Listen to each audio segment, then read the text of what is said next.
was no train station, there was no downtown. South Tower had disappeared. All my favorite places, my city had been pulled down, reduced to parking spaces. Hey, oh, where to go, Ohio?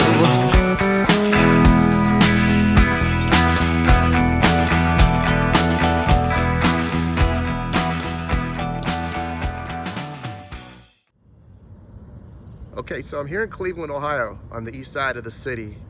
I'm guessing roughly 2 miles from the downtown part of Cleveland. And right here in front of me, you're gonna see what looks like a backstop, which it is, to a ball diamond. And I'm gonna put it up here to the fence and kind of zoom in. See on the backstop, at the back of the stands there, it says League Park. And it resembles what looks like probably like a Little League, like a city field type of a venue, and that's what exists here today. However, this is the home of where League Park, the professional sports stadium of Cleveland, once resided. It was built in 1891. It stood here until 1951. So for 60 years, this tract of land here, which has now become a park, and I'll get to that in a minute, is where the stadium stood. So this is where the Cleveland Indians would have played before moving to Municipal Stadium. And I'm going to give you a glimpse over here of something that's rare for some of the old Cleveland stadium locations, the former sites. This wall right here, this wall would have gone down along the first base side of League Field for the baseball portion of the dimension. So that backstop that you see right there, that's roughly where the backstop would have been for the venue when it was a Major League Baseball stadium. So you would have had this wall right here would have run down along the first base line all the way out towards the right field foul pole. But this is left standing, and it's been restored, and I'm going to show you something else pretty interesting about it. Now, a lot of these old locations that I'm tracking down, there aren't many things that remain that would indicate or let you know that a professional facility, or any kind of facility for that matter, were once there.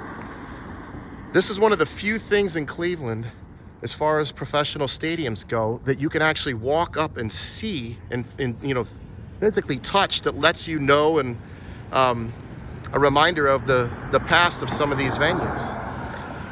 Most all the other locations for the Cavs, Indians, and Browns that I'm going to show you throughout this video, there's nothing that remains, but I do have a few tidbits that I'll share with you. So I'm going to show you through the fence here.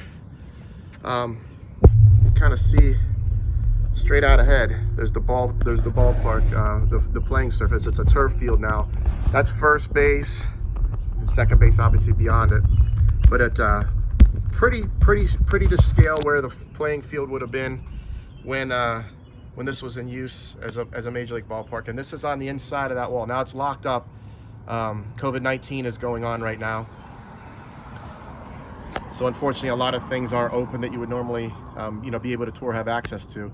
But these steel beams here are on the back side, so it's inside this park area of League Park. And yeah, that would have been the playing field. Now, right here is on the inside of the wall. This area that I'm pointing to here is where the grandstands would have been. This would have been the grandstands that came down right along the first base line, out to the outfield wall. So your concessions and everything would have been here. And here's back on the other side of that wall again. So it's really cool that they kept this. And as I said, especially because there aren't many things here in the city that remain from some of these old venue sites. I've done things like this with other cities before. For example, last summer I was in Pittsburgh, seeing some of the old locations for like where the Steelers and Pirates and Penguins played, and even the University of Pittsburgh. And there's a lot of things that are still in existence there that you can see like a memorial marker or something that stood from where the venue was itself. Cleveland, unfortunately, doesn't have a lot of those, but this is one of them. So this, and across the street here, this is something I find really interesting too. Just let me get across the street. This is something else that was retained and restored, and this would have been the ticket booth, one of the main ticket booths right here. So this is in the corner of right field. So right field, the corner of right field, and it would extend to center would have been out here, just to give you an idea of where I'm standing right now. But this is a building. It's been turned into a museum now. As I said, with COVID-19, fortunately, all this stuff is closed. You can see an older building across the street that has a mural. I'll try to show you that on the way out, but it does talk about the 1891 for League Park on it as well. And you can, I don't know if you can kind of see up above in the windows, some players over the windows of that old building. But yeah, really cool. This is the old ticket window. So this building and that wall are really all that's left of the existing park. Now you're going to see this outfield wall right here. It's not the original wall, but this is essentially what the outfield wall would have looked like when the park was in operation and in existence, especially the height of the fencing here. Now, when the ballpark was up and running, this lower part right here would have, I'm assuming it was probably brick. You wouldn't be able to see straight through like you can now. So you would have been able to walk right down the sidewalk there, but you wouldn't be able to see into the playing field like you can now. Something very interesting about this location right here, though, with this wall, and I'll try to get out here to show you. Right field is, right here in front of me. That's the backstop. That's about where the backstop would have been at the original ballpark. Home plate, I'm going to try to line it up here. Home plate is right about there. But this wall right here, it was a short porch to right. Babe Ruth hit his 500th home run over this wall.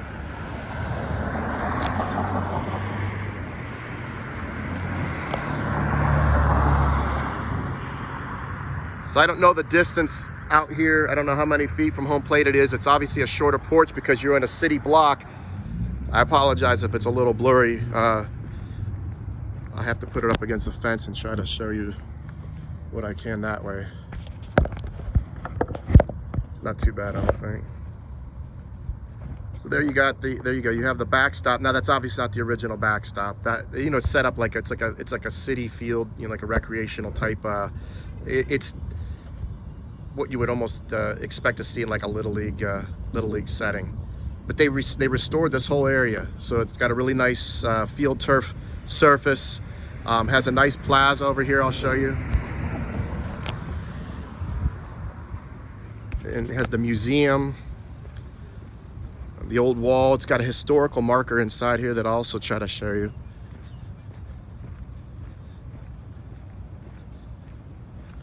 And right here is the historical marker for League Park. It's on the inside. A lot of times you'll see these kind of things along the sides of roads.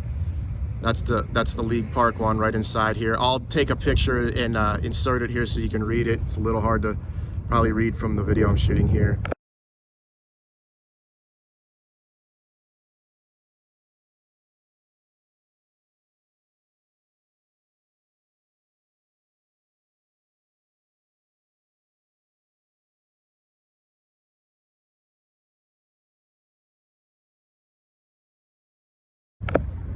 And then if I zoom back out, you come over here, kind of through the fence.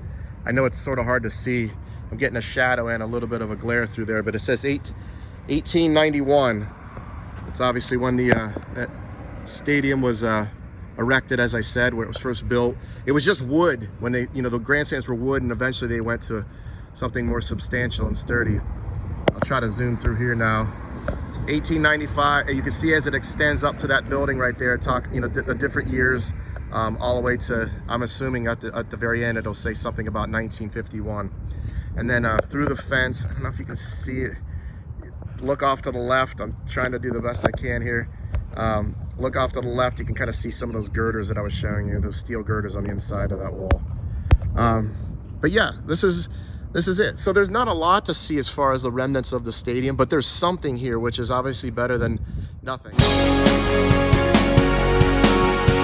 Sprawling on the fringes of the city in geometric order, an insulated border between the bright lights and the far unlit unknown.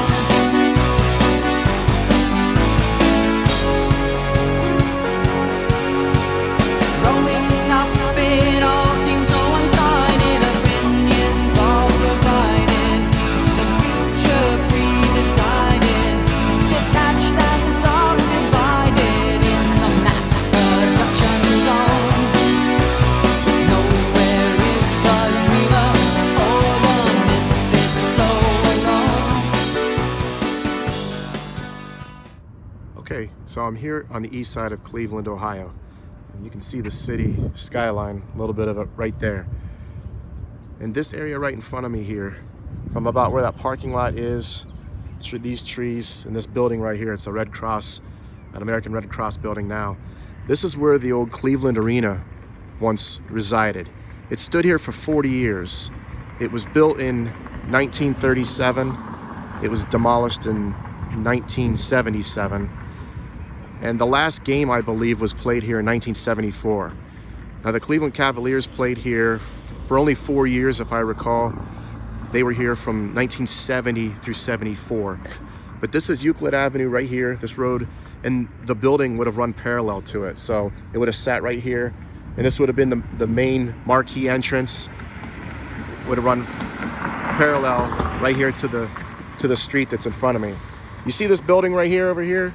That's the Masonic Auditorium. And I'm going to show you a picture of where the Cleveland Arena sat with that in the background. I'm going to splice it in right here. But take note of this building right here. The way the roof is sort of like, it kind of comes up at a slight peak and then down. And there was another building that was in front of it here. You can see that in the background of the image of the arena, which will be right here. Okay, so I came across a street here, and this is where the land that the building would have sat on, directly here in front of me. So this building you see here is part of the Red Cross. That would have been on the footprint of where the arena would have sat. And this sidewalk out here, now this isn't the original pour of concrete, but the sidewalk would have looked exactly the way it looks like right now. It would have taken you right up to the marquee and entrances, which would have been right here off the sidewalk. And then I'll show you around the side here where this parking lot is. As I mentioned earlier, all these vehicles here, the arena would have extended over into a portion of that parking lot. And as I said, this building here in front of me here, Masonic Auditorium, and you can kind of see it's kind of shaped like, I don't know if you can tell in the video, but right in here it kind of comes to a point, like a 45-degree angle where this parking lot is, and extending over here, this all would have been the footprint of the old arena. And I don't think there's any remains of the arena. You know, I was looking for the historical marker. I don't see anything from that, unfortunately, but as I said, 40 years it was open, 37 to 77. It closed in 74, remained here a few years later. Cavs were here from 70 to 74 before they moved to the Richfield Coliseum. And this was before my time. I never saw this venue. I just know that it sat here. Okay, so I came over here next to the Masonic Auditorium to give you another view of what it would have looked like. I'm going to show you exactly where the arena portion of Cleveland Arena would have been. I know I showed you early in the video where the marquee and entrances, ticket booths and things of that nature were. I'm going to come right over here to the edge of this building right here. I'm going to line it up like that. It's not an exact science, but it's pretty close. This building sort of ran parallel to the main arena portion of Cleveland Arena. So Cleveland Arena would have gone east to west like this. That's the Red Cross building. Now I'm on the other side of it. So it was sort of like a rectangular structure. So Masonic Auditorium now behind me, the Red Cross building in front of me. the court would have gone east and west, like straight ahead from where I am and back to me.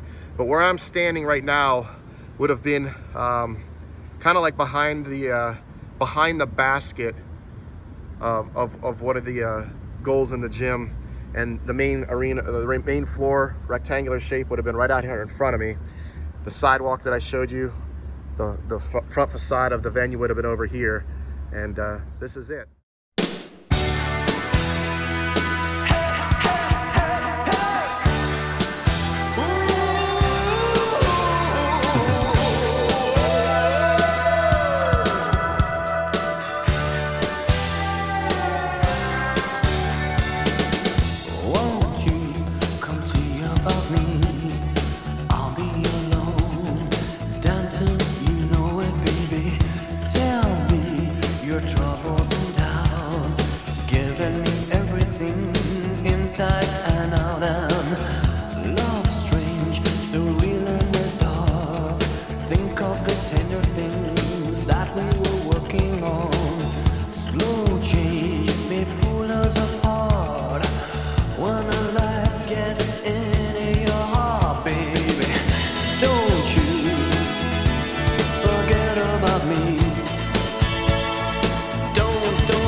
If I told you that I was standing on the location of a former NBA basketball arena that closed about 25 years ago, you may not believe me, unless you're a Cleveland Cavaliers fan.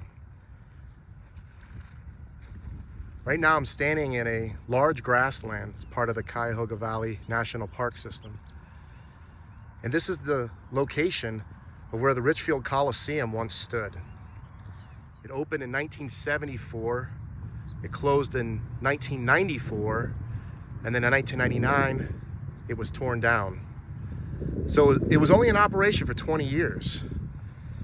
And it was on this exact spot that I'm standing in. Now I did an overlay of an old aerial image of this area. I'm using my current GPS. I had all kinds of old pictures.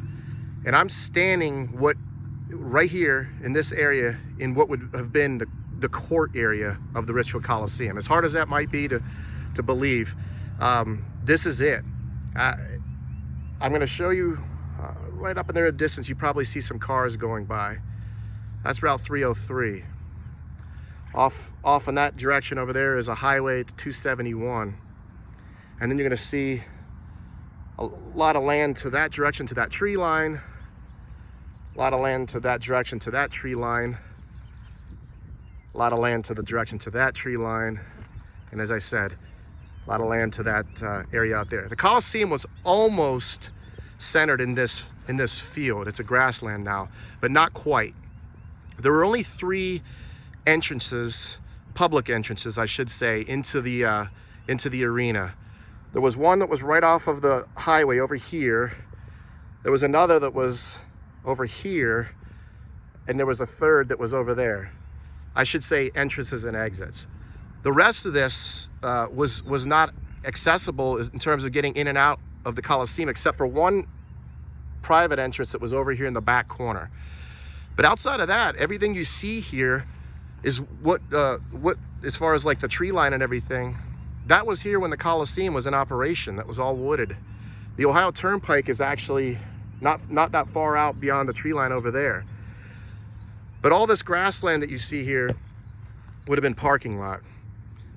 So there was a huge asphalt lot that was on the west side. It was a little bigger and had a little more width to it. There was another one that would have wrapped around on the north side over here. and then of course over here on the east side as well. So the main entrances would have been over here in the corner, and I'll try to get some footage of that when I get up closer to the road after I'm out done here in the field. But there was two entrances, I said, one there and one there. Now the reason I know that the Coliseum was right here, aside from doing the overlay of the images and the GPS, as I told you, the two entrances that came into this the arena area, to the parking lots, to the Coliseum, there would have been a road that kind of came in here, went around like a little bit of a triangular roadway, and I'll show you in the image what I'm talking about. But it would have stemmed back into the parking lots, and there was another one that was over here.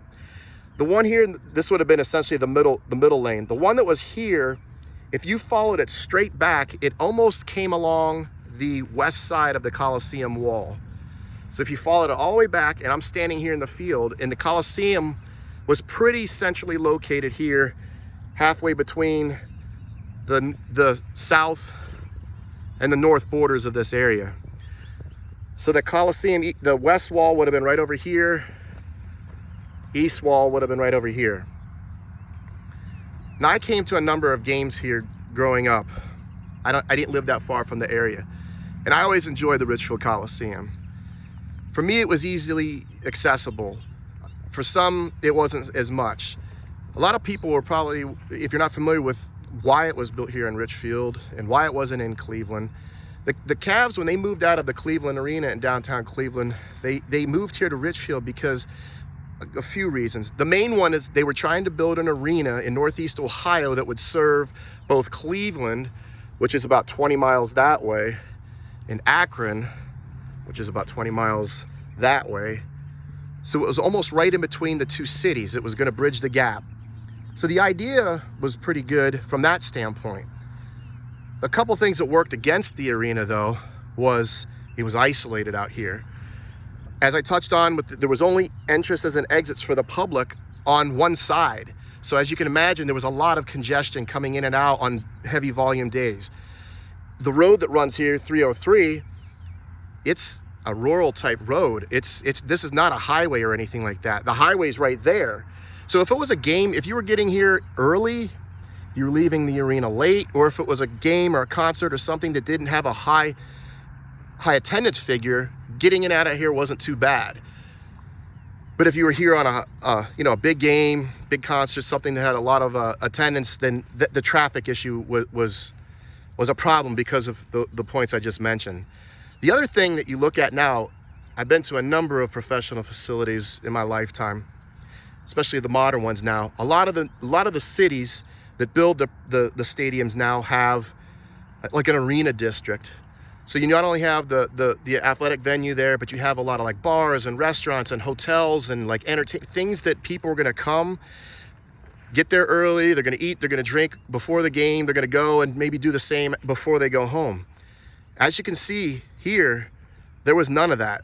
When you came to the Cavs game, you either ate before you got out here to Richfield, or you were going to eat something that was served in the concession stand, more or less, in the Coliseum. I mean, there were a few other options, but I think you understand what point I'm trying to make. Now, the Coliseum itself, as I said, it was only 20 years old when the Cavs stopped playing in it. And it was actually a pretty damn nice arena, in my opinion. One of its major undoings was it didn't have, as far as the facility itself, it didn't have the lower luxury suites. So the suite level of the Coliseum were way up above the upper ring, above the upper deck. So you had the main lower level, and I'll show you I'm going to insert an old seating chart from the Richfield Coliseum, and you'll see why. So you had the lower level, like the 100 level, then you had a ring, like a pedestrian walkway that divided it, then the 200 level, and then at the top of that is where you found the luxury suites. So while they were nice as far as like a luxury suite goes, the sites were pretty bad. I mean, you had the nosebleed seats if you were in a luxury suite in the Coliseum. So that was definitely a strike against it, aside from some of the other things that I mentioned. Now that said, for a person like myself, coming to Cavs games in junior high and high school, I never sat in a luxury suite. I always sat in the arena, the bowl of the arena. And the beautiful thing about sitting in the arena was those 200 level seats compared to some of the 200 level seats nowadays in NBA facilities were great views. You got to figure the arena is now above. If you have the luxury suites that are in between the upper and second level of a venue, they push that second level up and kind of back in modern facilities. Here at the Coliseum, you didn't have that. So that second level started right at the top of the first level.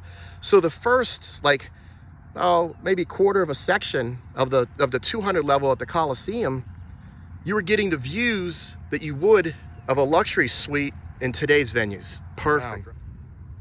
The court would have been here. The court in the Richfield Coliseum went north to south, okay? And as I told you, the lower level seats, section 100s, a 100 level wrapped around the court. Then there was the walkway, and then section 200 was behind that, or I should say level 200 was up behind that.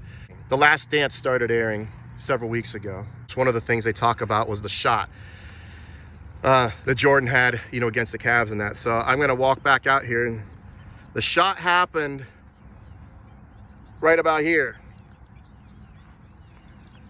The basket, it was the north basket. The TV angle would have been shooting from over on this side. So the TV angle in the Coliseum was shooting from the west. The reason you can tell that is because as the seating diagram again, the Cavs bench was over here, the scorers table was there. So if you remember correctly, and most Cavs fans do, the Cavs actually went up on a bucket with 3 seconds left on this end. Really nice out of bounds play. Craig Elo slipped through the lane along the baseline and laid it up, a contested shot at the hoop right here. So that put Cleveland up. So they inbound it right here.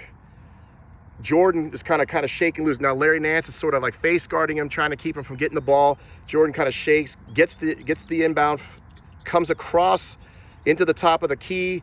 Craig Elo contests the shot. Jordan sort of hangs and finishes it. Shot happened right here. So I'll walk over to it. I'm literally standing on the spot that the shot occurred. So this is it.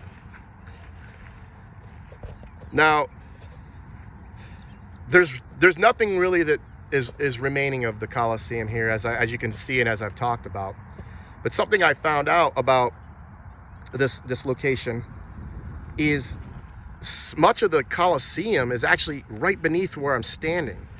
So when they demolished the building, it had a basement of sorts of the foundation. So they filled in a lot of that basement with the debris and rubble from the Coliseum. They went and removed all the asphalt from the parking lot. So all that sea of asphalt that was out there, wrapped all the way around the building, all of that was removed, and they filled it in with topsoil. So they basically buried the remains of the Coliseum right under my feet. Now, we got a lot of heavy rain here yesterday, so you're gonna see it's kind of like mushy in a lot of places. But right beneath me is what would have been, I was standing on what would be the court, but beneath me is the remains of the Coliseum. So it's down there somewhere, but they dumped in a bunch of dirt. So it was cleared, it was demolished, as I said. Everything was cleared. They packed a bunch of the debris down into the ground, covered it with dirt, and turned it into a grassland. So this is essentially the Coliseum's grave. It's literally, some of it is buried right beneath me. But there's no real markers that you can see. That there's not any kind of structures or memorial markers or anything like that that's out here. But I thought that was pretty interesting. I didn't know. I knew this field was here. I've passed it a number of times since it had been torn down. This is the first time that I've taken the liberty to come out here and literally stand on the spot. So it's been, I think, 21 years since they demolished it. It's turned over to the Park Service now. There were a lot of things they talked about doing with this area, but I think this was the right thing to do. But it is it's almost, it's funny to see and hear people's reaction when they come past this, to know that this is where the Coliseum was. You wouldn't know it just by driving by, that this is where the Coliseum sat. There's a little bit of like a landscaping knoll, kind of slopes up right here, and some of these trees. See these? Some variation of pine, looks like a maple maybe growing behind it, some more mature trees. Have another one that's right here. Look at this, look how this little dirt hill kind of wraps around. Kind of comes around here with these trees that are all planted on it that have grown. It kind of wraps its way right along here. Looks like there's one that has fallen over a number of years ago. There's another one there. This would have been the area where the entranceway, which is right over here, the main entranceway, it had is the first of 3 exits and entrances. It came down through here. It had a little bit of a split. Right up in here, one part of it went this way, another part went that way, and it had a little green space. And these are some of the trees that remain that were planted from that decorative little green space. So you have, you know, another one here, but look at the little row. See, the row of trees. A lot of them are like this, sort of like a, well, on the back side is, but like the pine that are here. You can kind of see this is all level. Then it comes here and it like slopes up, slopes down, and then it goes all the way out into the meadow. But this was that little split, and I'll try to show you in like an old aerial image of what I'm talking about. That little split from the entranceway. This tree obviously uprooted and fell. And then the Coliseum would have been right out there. This would have been the parking lot. Coliseum was right there. Okay, so here's another view, another angle. This is 271 right here. You can see there's an entrance ramp and an exit ramp. I'm going to show you the aerial picture. Clearly depicts where I'm standing right now. Look straight ahead at these lanes to get on and off the highway. There was an exit, an entrance right where I'm standing. So they would have, the concrete would have gone right here, would have come straight into here. And this would have taken you up into the parking lot. The Coliseum would have, you see that tree to the left of it out beyond in that meadow. Right here is still some remnants of what looks to be the road. There's some old concrete that's right here with some loose rock in it. And then you can see right here as well. You can hear it's not just loose gravel. I'll show you what I'm talking about. See this? This is all, and it's all hard, looks like the remains of possibly the road to come in. Something that was poured here is sat here, but the entranceway, this would have been, you know, your first entrance off the highway. It's right over there on the, you would have come straight here. It would have gone right up this way. Then it would have made the split that I was talking about, that little like triangle. It would have split here, split there. There's your little grass space with the trees that have grown up since that was planted. But this would have been like one of the main ways to come into the parking lot area from right off of 303 or 271 behind me. Okay, so I've come down the road a little bit farther. First entrance exit I was showing you right off the highway was there. This is where the second one would have been. Follow my finger. Watch how it goes over this little hump right there. Watch where this truck's gonna drive by.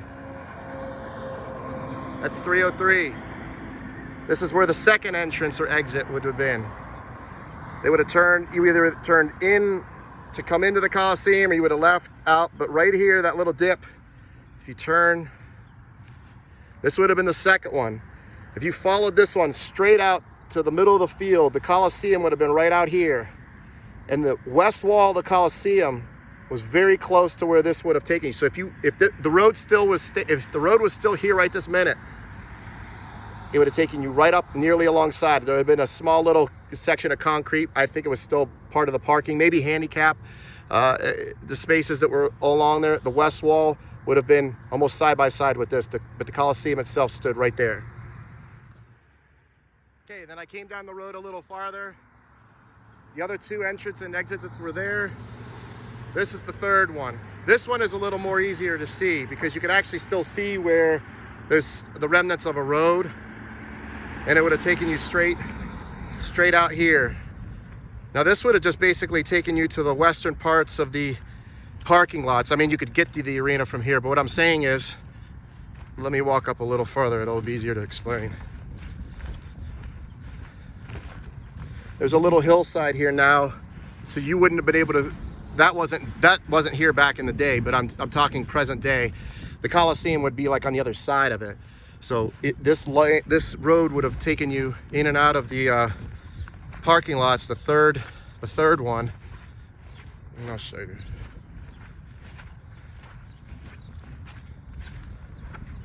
This one would have taken you straight back into that. There was like a larger, the biggest of the parking lots was here on the west side. So there's that tree line that runs down there. And then again over there, it would have fed you in and out of this parking for the Coliseum on this side.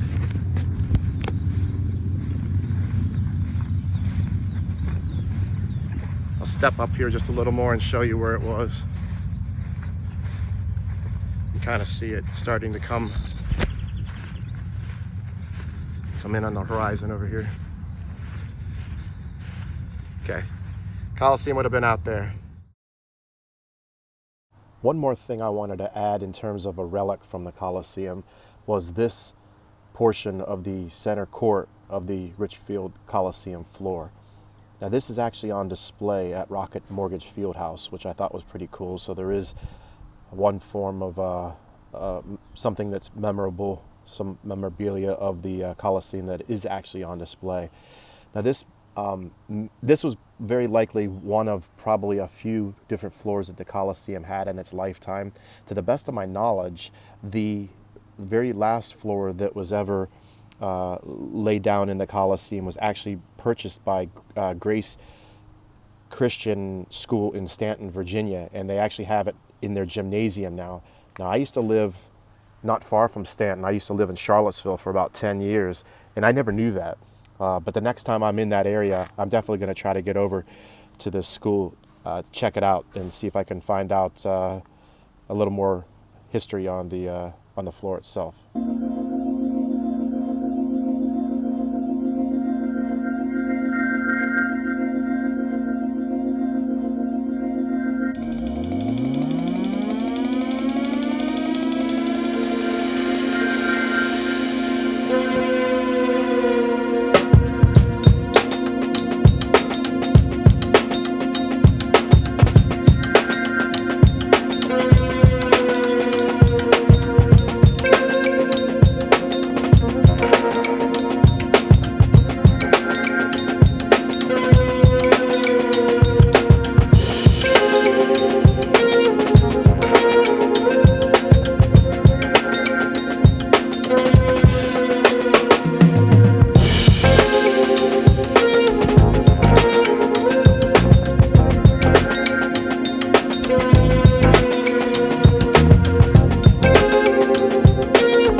From 1931 to 1996.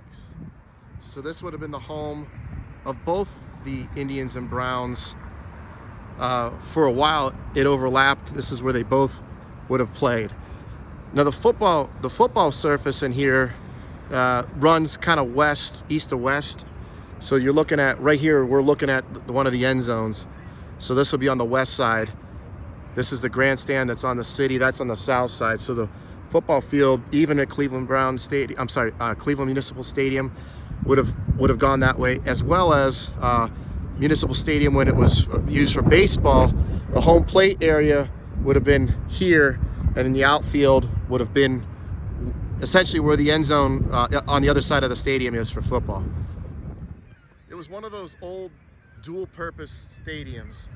So the idea was, it made sense. You had one stadium, you could play baseball and football in it, but with each one of those, it had drawbacks. With football, you had all this gaping space along the sidelines, so your sideline seats in that lower level were way back and you were down low.